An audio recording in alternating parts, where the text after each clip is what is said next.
HOA Karen trampled war widow's medal, got 3 months in jail. The air in Maplewood Estates was thick with the kind of smugness that only a homeowners association meeting could muster.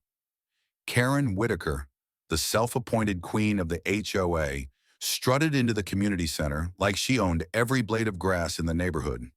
Her voice, sharp enough to cut glass, was already barking orders before the meeting even started. I'm Lisa Monroe, a quiet transplant to this suburban maze, trying to keep my head down after moving here to care for my aging mother. I'd heard the stories about Karen, her clipboard tyranny, her fines for unapproved mailbox colors, her obsession with standards, but I never imagined I'd be the one to spark her downfall, or that it would start with a single, sacred object, a war widow's medal. It began innocently enough. My neighbor, Mrs. Evelyn Carter, a soft-spoken woman in her 70s, had lived in Maplewood for decades. Her late husband, Captain James Carter, was a decorated Vietnam War hero. His posthumous Purple Heart, proudly displayed in a glass case on her porch, was her most treasured possession. It wasn't just a medal, it was a piece of her heart, a reminder of the man who never came home. The HOA, led by Karen, had been hounding Evelyn for weeks, claiming the display violated aesthetic guidelines. Evelyn, too frail to fight back, would just nod and promise to look into it. I couldn't stand it. One humid Tuesday evening, I decided to attend the HOA meeting to speak up for Evelyn. The community center was a stuffy box of folding chairs and flickering fluorescent lights. Karen stood at the front, her bleach blonde bob as rigid as her rules, rattling off complaints about untrimmed hedges and unsightly lawn ornaments. When she got to Evelyn's porch, her lips curled into a sneer. "Mrs. Carter's little shrine is an eyesore," Karen declared, flipping through her clipboard. "It's been weeks, and she still hasn't removed it. I propose we issue a $500 fine and remove it ourselves if she doesn't comply by Friday." The room went silent. A few people shifted uncomfortably, but no one dared challenge her. My heart pounded. I wasn't a confrontational person. Years of caregiving had taught me to pick my battles, but this was too much. I stood up, my voice shaky but clear. "That's not a shrine, Karen. It's a Purple Heart. Evelyn's husband died for this country. You can't just toss it out like it's trash." Karen's eyes narrowed, her manicured nails tapping the clipboard. "Rules are rules, Lisa. If we let one person break them, the whole neighborhood falls apart. You're new here, so I'll let it slide. But don't test me." The room buzzed with whispers. I could feel the heat rising in my cheeks, but I sat down, defeated. I thought that was the end of it. I was wrong. The next morning, I was sipping coffee on my porch when I heard Evelyn's wail. It was the kind of sound that stops your heart, a primal, gut-wrenching cry. I dropped my mug and ran across the lawn. Evelyn was on her knees, clutching a broken glass case. The Purple Heart lay in the dirt, its ribbon torn, the metal scratched and smeared with mud. A note, typed in cold, black ink, was pinned under a rock. "Comply with HOA guidelines or face further consequences." I helped Evelyn to her feet, her frail hands trembling as she held the ruined medal. Who would do this, she sobbed. Who could be so cruel? I knew exactly who.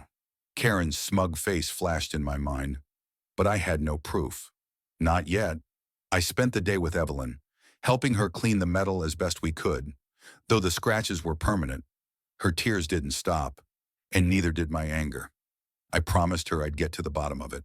The neighborhood was abuzz. Word of the desecration spread like wildfire, and people were furious. Karen, however, played the victim. At the next HOA meeting, she stood up, clutching her pearls, and declared, "I'm appalled by this vandalism. Rest assured, the HOA will investigate thoroughly." Her crocodile tears didn't fool me. I started asking questions, talking to neighbors, checking security cameras.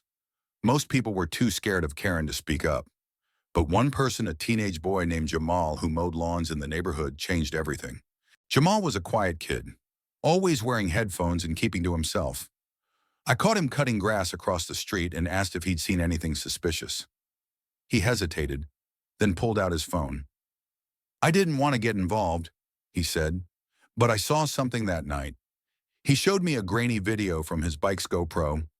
It was time-stamped at 2 a.m., and there, under the streetlights, was Karen sneaking onto Evelyn's porch with a crowbar. She pried open the glass case, tossed the metal into the dirt, and stomped on it before slipping away. My blood boiled. This wasn't just about rules anymore. This was personal. Karen had crossed a line, and I wasn't going to let her get away with it. I made a copy of the video and confronted her privately, hoping she'd confess and make amends. Big mistake. You think you can blackmail me, Karen hissed, her face inches from mine in her pristine kitchen. I'm the backbone of this neighborhood. You're nobody. Show that video, and I'll sue you for defamation. I should have backed down, but I couldn't. Not after seeing Evelyn's broken heart. I took the video to the police. They were skeptical at first. Karen had a reputation as a pillar of the community, but the evidence was undeniable. The story exploded. Local news picked it up, and suddenly Maplewood Estates was the center of a firestorm. Veterans groups rallied for Evelyn, demanding justice. Social media erupted with hashtags like Sheer Justice for Evelyn and Karen the Tyrant. Karen's perfect facade began to crack. The HOA meeting the following week was chaos. The community center was packed, standing room only. Karen tried to take control, but the crowd wasn't having it. Veterans in uniform stood at the back, arms crossed. Evelyn, frail but defiant, stood up with her damaged metal in hand. Her voice trembled, but her words cut deep. My James gave his life for this country, she said, holding up the scratched purple heart. This medal was all I had left of him. You didn't just break a rule. Karen, you broke my heart. The room erupted in shouts. Karen's face went pale, her usual confidence replaced by panic. Then Jamal stood up, holding his phone. I have proof, he said, and played the video on the projector. Gasps filled the room as Karen's actions played out in grainy detail. She tried to speak, but the crowd drowned her out with boos. You're done, Karen, someone shouted.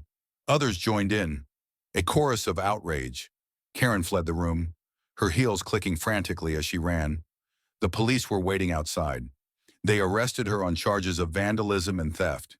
But the real punishment was the community's wrath. Her name was mud. The trial was swift. The judge, a veteran himself, didn't hold back. You desecrated a symbol of sacrifice, he said, his voice heavy with disgust. You've shown no remorse. Karen was sentenced to 3 months in jail, a $2,000 fine, and 200 hours of community service. As she was led away in handcuffs, she looked smaller, her arrogance stripped away. The courtroom cheered.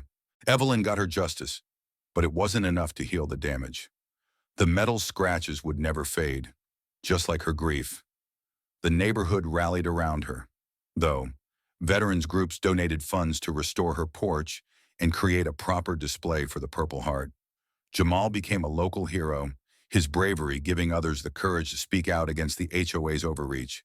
Karen's house went up for sale a month later. No one was sad to see her go. The HOA was restructured, with new leadership focused on community, not control. Evelyn and I grew close, and I'd often find her sitting on her porch, tracing the scratches on the metal with a sad smile. It's not perfect, she'd say, but it's still his. This story isn't just about one woman's cruelty or one metal's destruction. It's about standing up to bullies, no matter how powerful they seem. It's about honoring those who've sacrificed and protecting those who can't fight for themselves. What do you think? Did Karen get what she deserved? Or should the punishment have been harsher? Share your thoughts below.